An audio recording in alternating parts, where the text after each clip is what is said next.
Sean bienvenidas y bienvenidos a otro programa de entrevista especial Guía tu Cuerpo. Soy Aisa García y hoy hablaremos sobre un tema que me parece vital para la salud de nuestro corazón. Vamos a hablar de los auxiliares cardíacos, esos dispositivos que cuando hay problemas nos colocan, que pueden ser marcapasos, stents y también válvulas cardíacas.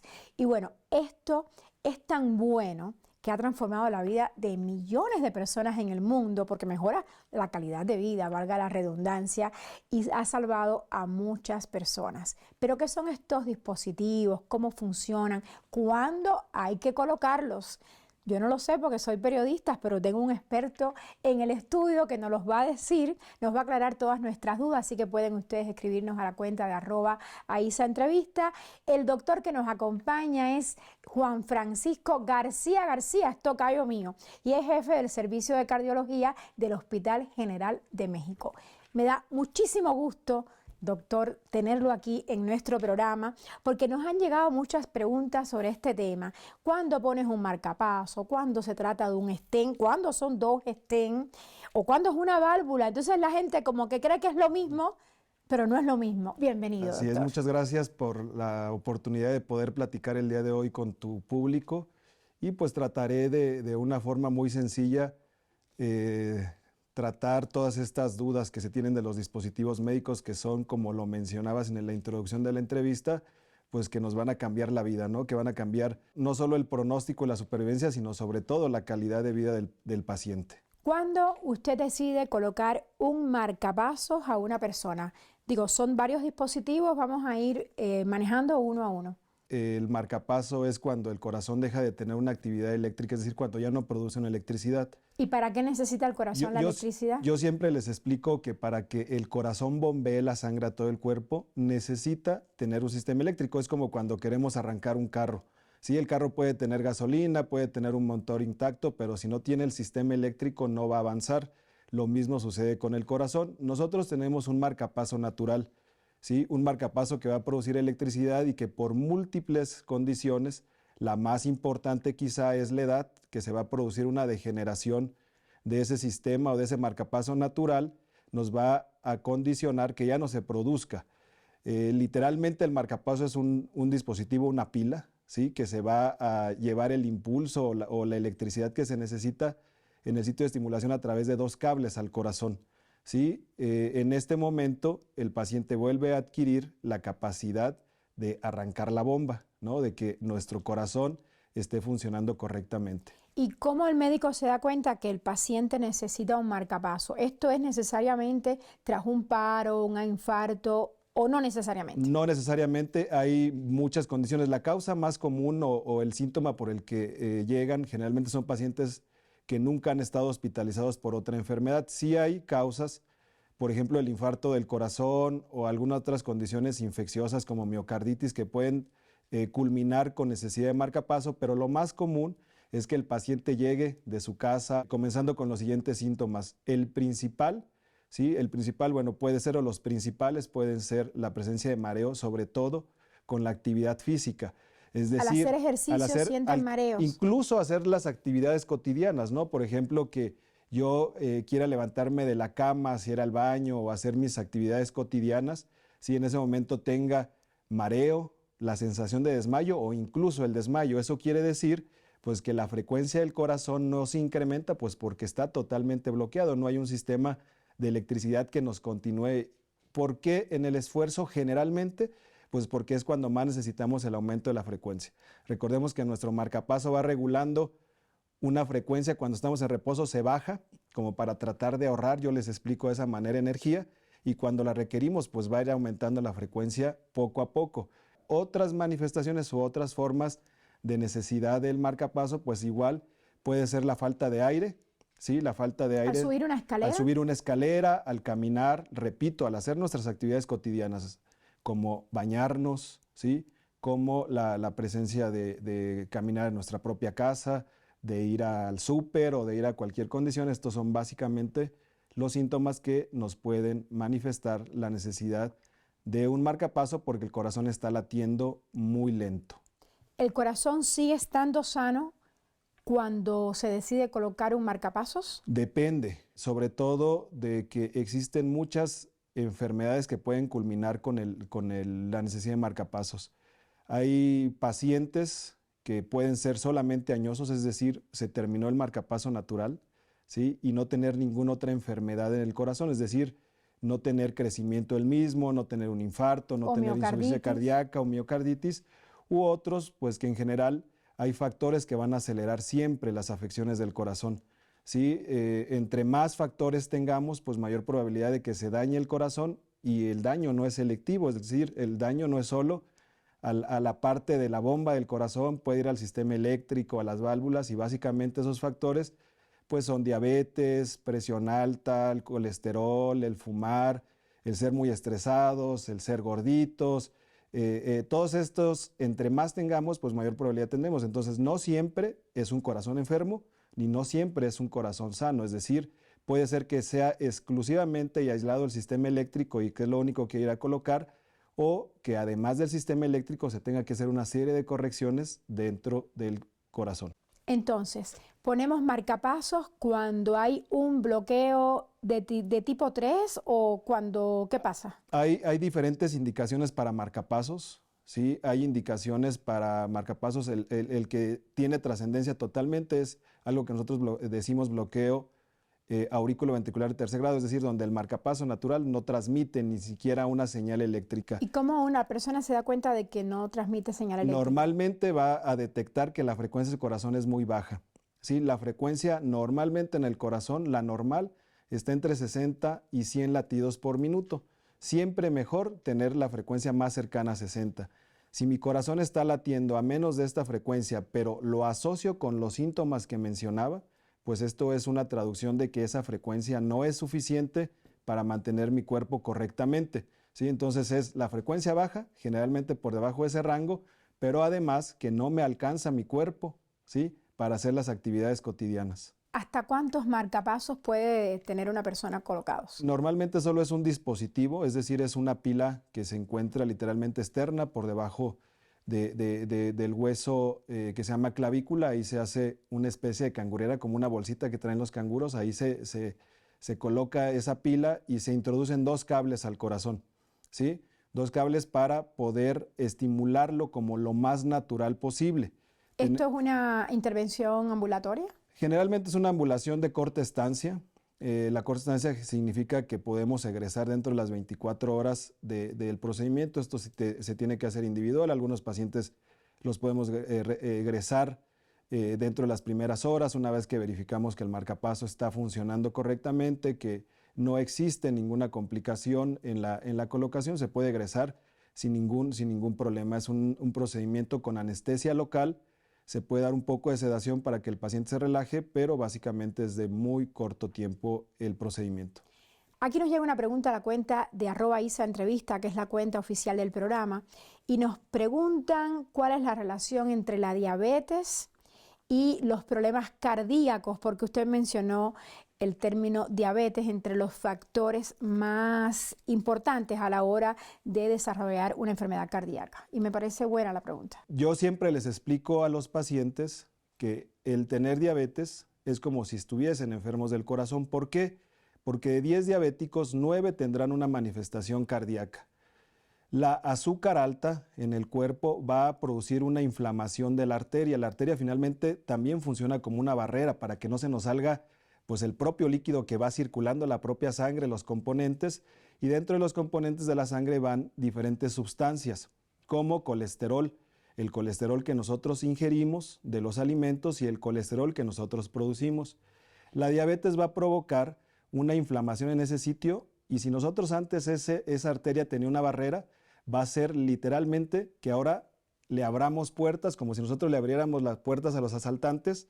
Pues los asaltantes son el colesterol va a entrar, va a comenzar a acumularse hasta que finalmente se forma un tapón, ¿sí? Una vez que se forma este tapón, pues se puede romper y formarse un coágulo, se manifestaría como un infarto, o se puede ir haciendo un tapón poco a poco progresivo, puede ocluir totalmente la arteria, pero le da tiempo a que se forme pues como una especie de arterias secundarias. Yo les explico que es como si un árbol se va a secar, pues emite muchísimas raíces para tratar de mantenerse, se extiende la circulación, por eso los pacientes, no todos se manifiestan como un infarto, ¿no? Se pueden manifestar de otras formas como más crónicas. Ahora sí, pasemos al tema del segundo dispositivo, que es tema de nuestro programa, y es cuál es la válvula cardíaca y por qué colocamos una válvula en lugar de un stent o en lugar de un marcapaso. ¿Cuál es la función de la válvula? Ok, nosotros tenemos, básicamente en el corazón 4 válvulas. Normalmente cuando el corazón va a bombear, ¿sí? Cuando va a bombear sangre, se debe de abrir una válvula que literalmente funciona como una compuerta, ¿sí? Es decir, que en el momento de una contracción del corazón se debe abrir de esta manera para que pueda fluir la sangre a todo el cuerpo sin resistencia. Esto es lo que básicamente vamos a tener. Una vez que yo ya vacié la sangre, pues tiene que volverse el corazón a llenar. Esa válvula se debe cerrar correctamente para que el corazón se llene y en el siguiente latido otra vez bombee y haga exactamente lo mismo.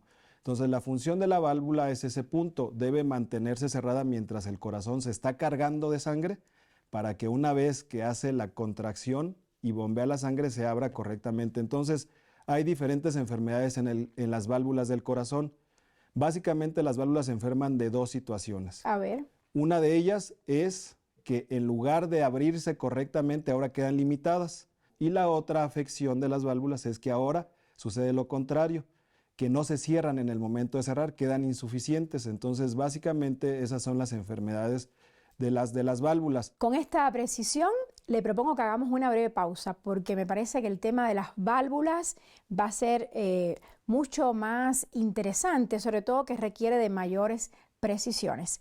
Así que usted atento que cuando regresemos de la pausa vamos a seguir hablando con el doctor Juan Francisco García García, que es cardiólogo, sobre el tema de las válvulas y los stents. ¿Atentos?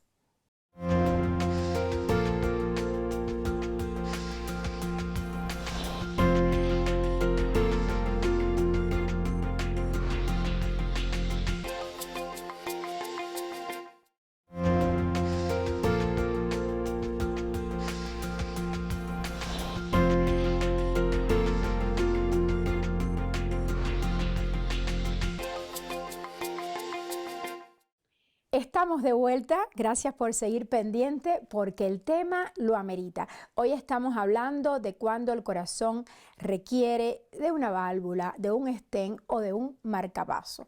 Y nuestro invitado es un experto, joven pero experto, es el doctor Juan Francisco García García, quien es jefe del Servicio de Cardiología del Hospital General de México. Doctor Juan Francisco, vamos a hablar de los síntomas de la válvula, o sea, ¿cuándo un paciente requiere una válvula? La que más enferma se llama válvula aórtica y esa solo se manifiesta con tres cosas. A ver. ¿Sí? Una puede ser dolor de pecho, ¿sí? O cualquier disconfort en el pecho al hacer actividad física, ¿sí? La segunda puede ser desmayarse porque no llega una cantidad suficiente de sangre al cerebro en el momento de que sobre todo cuando el paciente o la persona se levanta o hace actividad física. Y la tercera es que nos falte el aire al caminar o al subir escaleras o básicamente al hacer cualquier actividad cotidiana. Como tú verás, básicamente te mencioné los mismos tres síntomas que cuando el paciente requiere marcapaso. Sí, caray, se parecen muchísimo. Por eso siempre es importante que cuando yo tengo una manifestación de ese tipo, pues busque siempre la atención de un médico, ¿sí? Ojalá siempre tengamos la oportunidad de que sea un cardiólogo. ¿Por qué? Porque la enfermedad de la necesidad de marcapasos se hace básicamente con tomar la frecuencia del corazón y un electrocardiograma donde me va a decir que es muy baja. Y la primera aproximación para definir qué es una válvula es que en el momento que yo ponga el estetoscopio para auscultar al paciente voy a escuchar un soplo, ¿sí? Entonces ahí voy a decir, la sensación de desmayo, el desmayo es porque hay un soplo en el corazón porque se tapó la válvula, o la falta de aire o el desmayo es pues porque la frecuencia del corazón es muy lenta. Entonces, el síntoma que nosotros percibamos, lo correcto es la atención para definirlo y se hace de forma muy sencilla. El electrocardiograma es un estudio de consultorio y escuchar el corazón es algo obligado en el consultorio. Entonces, de ahí definimos después hacia otros estudios que requerimos, pero es muy sencillo. Y usted mencionó la palabra soplo. ¿qué relación tiene con la válvula?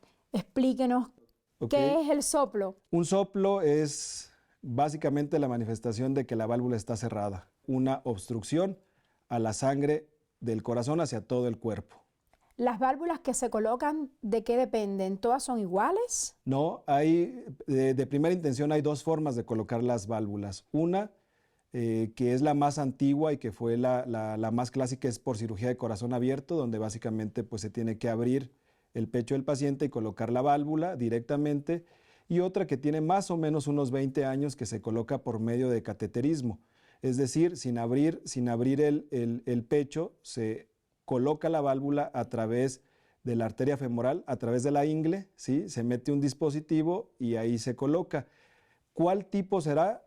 Se tiene que hacer una elección individual, dependerá de muchas condiciones, de la edad del paciente, del tamaño de la válvula nativa. No es lo mismo un corazón de una persona que mide 1,80 a un corazón de una persona que mide 1,50. Entonces se tiene que individualizar cada uno de ellos, pero estas básicamente son las dos formas: cirugía de corazón abierto y por medio de cateterismo. Y de las de cirugía de corazón abierto, básicamente hay dos tipos. A ver. Una mecánica, es decir, literalmente de composición de fierro, y otra biológica, que quiere decir que la tenemos o se hizo con pericardio, ya sea porcino o pericardio bovino. La diferencia es la durabilidad, pues básicamente, ¿sí? Una válvula mecánica va a durar más que la otra. Entonces, si se trata de un paciente muy joven, de primera intención se piensa en una válvula mecánica. ¿Qué diferencias después en el tratamiento se tienen? Que el fierro pues es algo extraño al cuerpo, se tiene que anticoagular para que no se produzca una especie de rechazo que nosotros llamamos trombosis, que se coagulen. Se tiene que anticoagular el resto de su vida mientras tenga una válvula mecánica. Y ¿Con medicamentos? Con medicamentos. Y la válvula biológica, ¿sí? Se reserva generalmente para personas que tienen una edad mayor, porque requerirá solo de un tiempo muy corto de medicamentos para que se forme el coágulo, y le evitamos pues siempre la probabilidad de que puedan sangrarse, está un anticoagulante. Hay 4 válvulas en el corazón y cuando se trate de sustituirlas, ¿se pueden poner hasta 4? Sí, bueno, es poco frecuente ya, pero sí hay ciertas personas pues que pueden tener más de una afección de una válvula. ¿Por qué digo que ya es poco frecuente? Porque la causa más común antes era la fiebre reumática. La fiebre reumática afectaba todas las válvulas. Claro. Ahora ya no hay tanta fiebre reumática. La causa más común de la afección de la válvula, por eso mencionaba la aorta, es degenerativa, está asociada con la edad. Entonces, cada vez tenemos una expectativa mayor de vida y cada vez tendremos mayor probabilidad de desarrollar esas afecciones valvulares. ¿Las válvulas tienen una vida limitada? Sí, normalmente las válvulas mecánicas tienen una durabilidad mínima de 20 años. ¿Sí? Es decir, si se trata de una persona joven, es muy probable que va a requerir de una segunda colocación. Esto es relativo, ¿no? Puede haber una durabilidad mayor, depende mucho de cómo cuidemos finalmente nuestra válvula. Y la durabilidad de las biológicas, ¿sí? Más o menos está en aproximadamente 15 años, ¿sí? Por eso se reserva en este punto para las personas cuya expectativa teórica es que van a tener esa vida. Y una persona que se somete a este procedimiento de que usted le coloque una válvula o 2, las que tenga, ¿esto significa que la recuperación va a ser lenta, que tiene que tener cuidados a diferencia del marcapasos? Quiero insistir, cada paciente es individual y que hay pacientes que va a ser mejor la cirugía de corazón abierto y que habrá pacientes que será mejor el tratamiento de la válvula por cateterismo. ¿Por qué lo menciono? Pues porque de primera intención el paciente que va a ir por cirugía va a requerir una estancia en el hospital mayor, va a requerir de terapia intensiva durante más tiempo. Es un procedimiento donde se tiene que dormir al paciente totalmente, colocar un tubo para respirar durante todo el procedimiento, a diferencia del por cateterismo, que solo es anestesia local y sedación. Entonces, pues si yo solo pienso en ese punto, diría, ¿por qué no todos a cateterismo, no? Porque se debe de destacar que hay pacientes que será mejor la cirugía y que otros pacientes será mejor el cateterismo. Entonces, las recuperaciones son muy variables. La ventaja del cateterismo es que es un procedimiento de corta estancia, un procedimiento, ¿sí?, que va a tener una recuperación mucho más rápida, pues porque no va a abrirse el pecho, no va a ir a la terapia, pero no significa que sea mejor o que la otra sea peor, sino que se debe elegir correctamente para cada paciente. Ahora hablemos del stent. ¿Cuándo se necesita y cuál es la diferencia con un marcapasos o una válvula? Ok, aquí voy a intentar igual explicar. El marcapaso es para el sistema eléctrico del corazón, ¿sí? Las válvulas es para el bombeo del corazón y los stents es para mejorar la circulación del corazón. Es como si el corazón tuviese 3 pozos, ¿sí? Y se tapa un pozo, pues yo lo tengo que ir a destapar y básicamente los destapo con esas mallas de metal que se llaman stent. Hay dos formas o 2 manifestaciones del corazón para colocar stent. Una que es emergencia, que es un infarto del corazón. Si el infarto se ocluyó totalmente la circulación, se ocluyó totalmente el pozo y hay que ir a destaparlo en forma inmediata para que no se muera esa zona donde no le llega sangre. Entonces ahí la colocación del stent es una emergencia, yo lo tengo que ir a hacer en ese momento de destaparlo. La otra forma de colocar stent es en el paciente que se le fueron tapando poco a poco las arterias, ¿sí? Ya lo voy a destacar nuevamente. Por el colesterol, por las placas de colesterol, por las placas de esta grasa. Por estas placas de colesterol que se van a ir disminuyendo la luz de la arteria y que finalmente van a culminar en síntomas, pero esto es más programado. Nosotros tenemos entonces el escenario agudo, que es el infarto, y el escenario crónico, donde anteriormente se le llamaba angina de pecho, donde me va dando oportunidad, me va dando tiempo que yo planeé la intervención, que yo planeé el momento adecuado del paciente, donde esté bien su azúcar, donde esté en las mejores condiciones. Siempre será mejor tratar un paciente estable que un paciente en una emergencia como un infarto. Entonces estos son los escenarios para colocar el stent. ¿Con cualquiera de estos 3 dispositivos uno puede viajar en avión con tranquilidad? Sí, no existe ninguna contraindicación para hacer viajes incluso prolongados. Lo único que debo señalar y puntualizar demasiado. Cuando yo tengo un dispositivo de marcapaso, ¿sí? Tengo que llevar mis tarjetas que me dan una vez de la colocación para no pasar por ningún arco magnético. Los arcos magnéticos pueden desconfigurar, ¿sí?, la programación del marcapaso. Entonces, por eso a todos los pacientes o a todas las personas en los aeropuertos les preguntan, ¿usted tiene marcapasos? Pues porque ese arco magnético puede modificar la programación y puede hacer que... Y eso es peligroso. Es peligroso, ¿sí? Porque puede bloquear el marcapaso. Doctor Juan Francisco, ¿y es posible que el stent se mueva después de ser colocado o estos dispositivos no se mueven?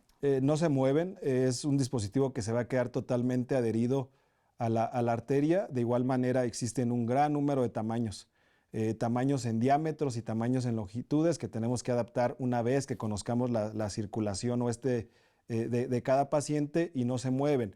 Lo que puede pasar si no cuidamos esos stent es que se vuelven a tapar, ¿sí? Recordemos que el colocar un stent es algo paliativo, no va a curar la enfermedad, solo va a ir a tratar la consecuencia de la enfermedad. O sea, de que tienes que cambiar tu estilo de vida, sí lo tienes que cambiar. Así es, a pesar de que se le puedan colocar 10 stents, si no se cambia el estilo de vida, se van a ocluir. Entonces, es importantísimo decir que el stent, además, pues se debe de mejorar la alimentación, hacer ejercicio, dejar de fumar, controlar el azúcar, controlar la presión, tener buenos niveles de colesterol en sangre. Es una coadyuvante, es decir, es un acompañamiento de cambiar radicalmente nuestro estilo de vida y de mejorar pues todas nuestras enfermedades, mantenerlas totalmente controladas. Muchísimas gracias, nos ha aclarado muchísimas dudas y bueno, creo que las preguntas han sido respondidas, pero debemos retomar el tema del corazón en otro programa, así que de una vez queda invitado, doctor Juan Francisco. Gracias. Muchas gracias nuevamente. Y bueno, ya usted lo escuchó del doctor Juan Francisco García, quien es el jefe del Servicio de Cardiología del Hospital General de México. Hay que cuidar el corazón. Él nos dijo cómo prevenir estos problemas y qué significa tener un dispositivo incorporado en nuestro corazón. Pero siempre recuerde, un corazón saludable no solo depende de la tecnología. Nosotros tenemos que cambiar el estilo de vida y hacerlos cada vez más saludables. Bueno, espero que el programa les haya encantado, les haya sido de provecho y también que su día siga siendo maravilloso. Recuerde que cuerpo hay uno y debemos cuidarlo. Hasta la próxima.